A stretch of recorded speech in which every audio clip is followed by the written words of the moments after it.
Et je suis trop fatigué. Je vois que la Troisième Guerre mondiale a déjà bien commencé.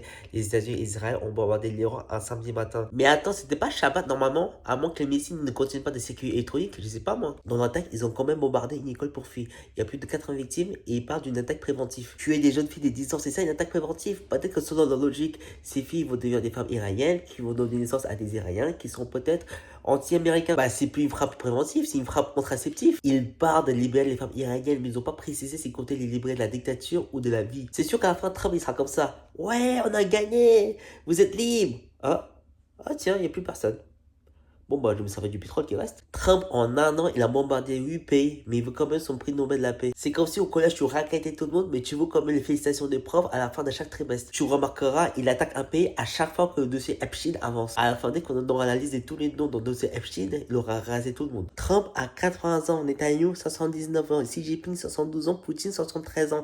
Ils sont plus vieux que Minitel, mais à eux 4, ils peuvent détruire la planète. Je comprends mieux pourquoi en France, on a fixé l'âge de départ à la retraite 62 ou 64 ans, car après, tu peux devenir un danger public. Les mecs, ils ont 90 ans, ils s'accrochent à l'avenir. C'est quand même con, hein. Ils ont des ambitions expansionnistes, mais ils pourront pas trop en profiter. En tout cas, le ballon orange de 80 ans avec son pote de 70 ans, on a gagné une bombe sur un vieux iranien de 86 ans. En fait, vous voulez pas régler vos problèmes dans les EHPAD et nous laisser tranquilles? Les mecs, ils ont l'âge de porter une couche et qu'on leur lave les fesses. La seule différence avec mon fils, c'est que eux, ils ont le code de la bombe nucléaire. En plus, après l'attaque sur l'Iran, t'as Mayu qui a fait: au cas où si vous avez besoin d'aide, on est là. Traduction, je suis là si vous avez besoin d'aide pour vous torcher les fesses. For sure. Gros, t'es même pas dans leur plan. Alors s'il te plaît, ne nous entraîne pas avec toi. Netanyahu joue déjà à risque avec Trump, il a pas besoin d'un autre chien pour jouer avec lui. Moi, je pense qu'en tant que président, passer un certain âge, tu devrais passer un test pour savoir si c'est encore toute ta tête. Voilà, t'as 80 ans, tu passes le test et tu tombes sur une question: où se trouve l'Algérie? Et si tu réponds dans 93, il y a une trappe qui s'ouvre, tu tombes dans une barque, direction plein sud, bye bye. En vrai, embauchez maximum de seniors dans vos entreprises pour éviter qu'on les retrouve à la tête d'un pays. Et pour la France, si vous pouvez embaucher exceptionnellement Jordan,